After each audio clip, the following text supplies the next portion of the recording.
We now know the truth behind the Exo Stranger's creation and purpose, and also what happened to Clovis Bray after he began experimenting with Exos on Europa. This video will contain backstory on the expansion and also possibly spoilers for in-game content if some of it does decide to appear in-game, if Bungie did put that in there. But if you'd like to learn what Clovis Bray did to create the Stranger and how he may appear in-game soon, stay tuned for more.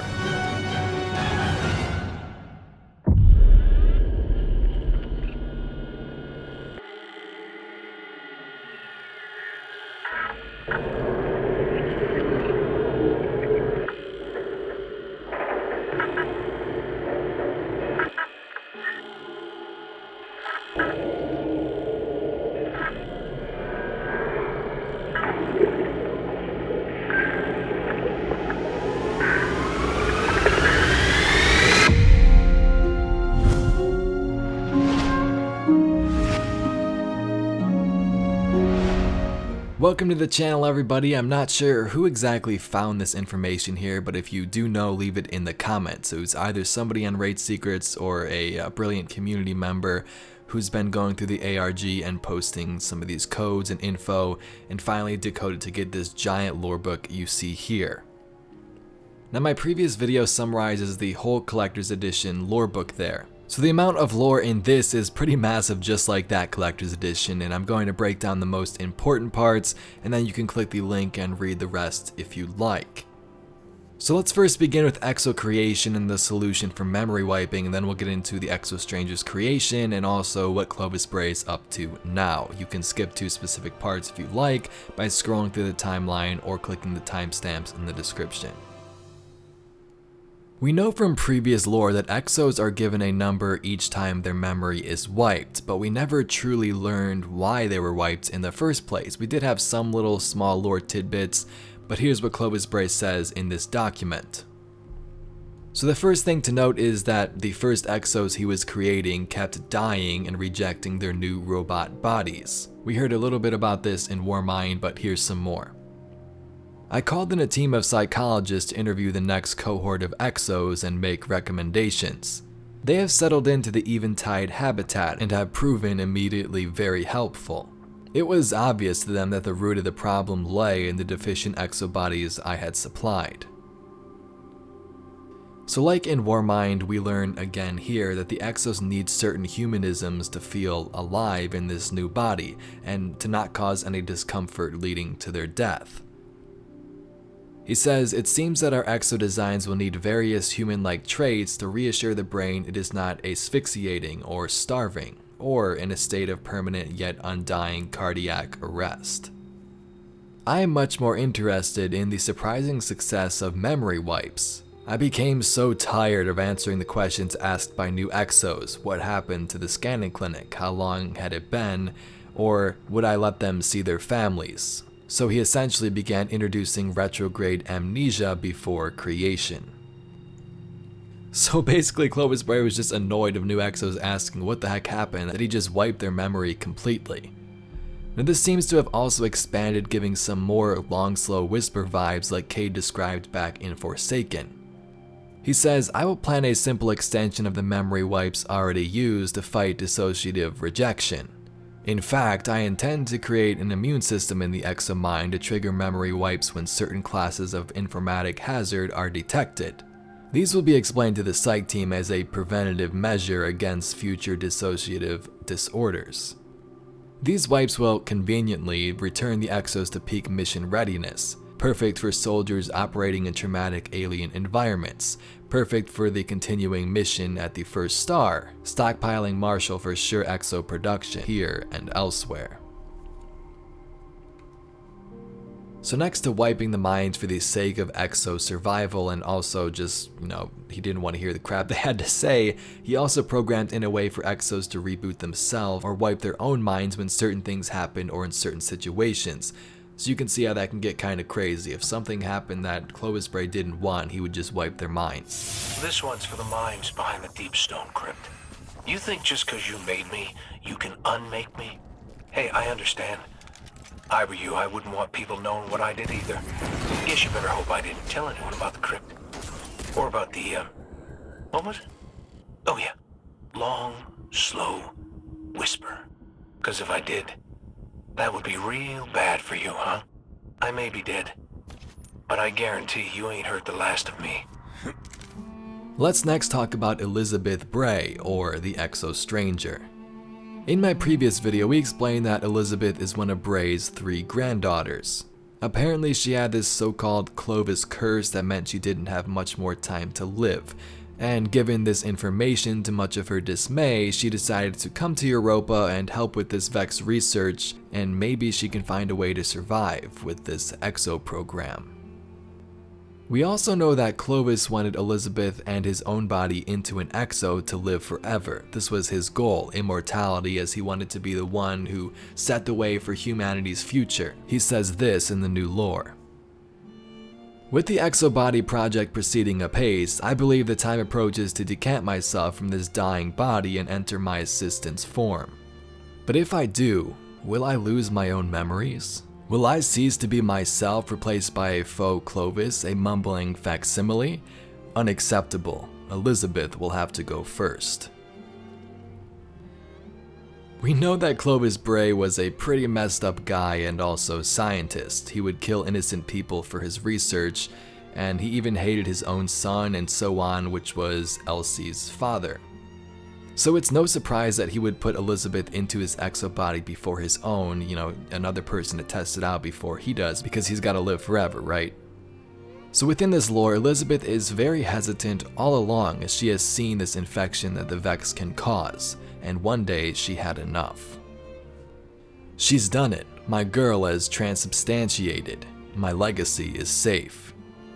To my irritation, it was the Vex program that finally made up her mind. She felt there was too much risk in possibly becoming compromised. Elizabeth came to see me in my laboratory. On the way in, she did something with her sensorium and crashed all of my archival systems. I knew right then that I'd won. She'd come to surrender, and her pride refused to allow me to record it. When she finished accusing me of underestimating the Vex and using my own son as a test subject, she requested a destructive scan and upload into an exo body. She wanted the fortitude of an exo mind to help her battle against the Vex. So it seems Elizabeth's initial goal in becoming the Exo Stranger, or an Exo in general, was to stop the Vex, and Clovis agreed with this as well. Throughout this lore, we see the Vex threaten his study and also infect the areas around Europa. It even appears they simulated a version of Maya Sundaresh and tortured Clovis, but yeah, you can read that if you'd like. The scan was flawless and of course fatally toxic. My granddaughter's human form died in the table hours later. To spare any distress, I never allowed it to regain consciousness, a natural process. I do have one lingering concern. When she discovers clarity control and realizes the role it plays in exo manufacturing, she may try to halt production. Obviously, that cannot be allowed. The value of the entire program is monumental. It compels me to take extraordinary measures to defend it. But I do need her to handle this Vex infestation. Even now, Elizabeth is putting her miraculous new body through its paces. So Elizabeth wanted to become an Exo to both survive and stop the Vex. Elizabeth was now an Exo. Her memory has been wiped, but it seemed Clovis did allow her to access and reconstruct some of her past memories to let her be a normal version of herself, but he would steer away from certain things like clarity control, as he didn't want her to gain too much knowledge, right? Elizabeth's goal is to observe the spread of the Vex infection in the simulated mind, and then use this forecast as a basis of treatment on the physical mind. Sometime later, Clovis Bray's greatest fear did happen, and Elizabeth learns of the secrets that he had been keeping. This, of course, was the info about clarity control, and the info that he had received from that anomaly. With this information, Elizabeth realized how powerful the Vex actually were, and that they needed to be stopped. So in between some of this lore, Elizabeth went back to Mars a few times and even met up with her 2 sisters after this transformation, so they kind of sided with her, and we'll see that in this text right here. I visited the Jacob Hardy Trust, and with Willa's help I secured a topological thought and a real artifact of the Traveler's Light. From that mode of paracausality, I have constructed a weapon that will crash every Vex system in Volantis. When the Vex are destroyed, you will be forced to cease Exo production. If I do not survive the construction and delivery of this weapon, I ask that you share the news of my death with Anna and Willa so they can make proper goodbyes. I do this for them, not for you.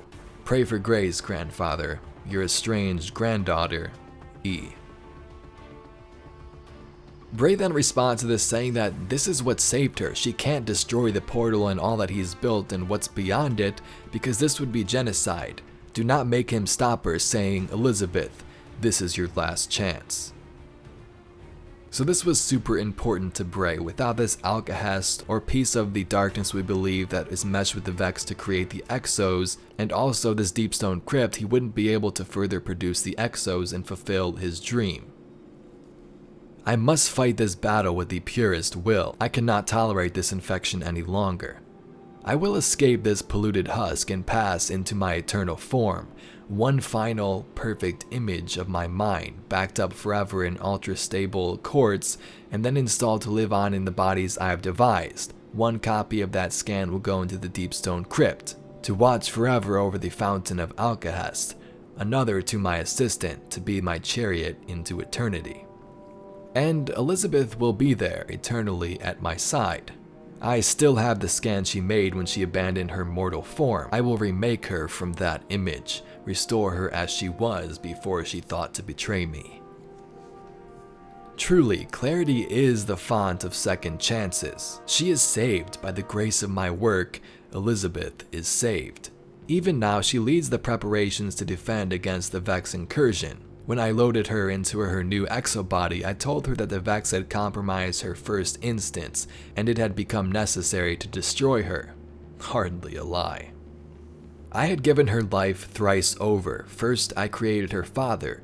Then I saved her from her illness. Now I rescued her from her foolish mistake.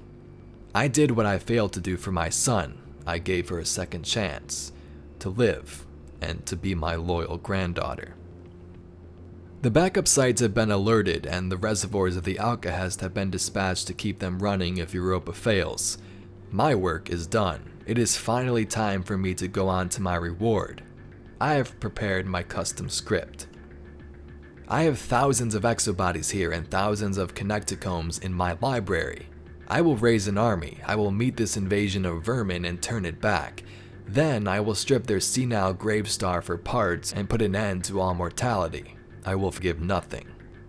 One copy of my mind will go to an Exo, yes, but a second copy will be installed in the Deep Stone site. He will guide me to my destiny. The gods of might and knowledge will welcome me to their table. I will be the LUCA, the beginning and the source of the way, the foundation of the long road. Shut up, Sundaresh. I must have a letter for my family. I must make sure they don't grieve me. I must tell them how in the end I triumphed. There, it is written. So that was pretty epic, right? Clovis Bray turned Elizabeth into an Exo. She eventually learned of his secrets and the Vex thread and wanted to create a super weapon to stop them and Exo production. Clovis then killed her, turning her into an Exo a second time with the brain scan that he had, and basically wiping her memory. Her goal now is simply just to fight the Vex. But as for Clovis, he uploaded himself into an Exo as well, and alongside that also in the Deep Stone Crypt, so I'm not sure exactly what that means, but it does seem much more likely that we could see him there and possibly even as a raid boss. Anyway, Guardians, let me know your thoughts down below about all this crazy and epic writing by the Bungie team. If you'd like to see some more videos just like this one, be sure to subscribe to the channel. Anyway, thank you very much for watching. My name's Evade, and I'll catch you Guardians in the next one.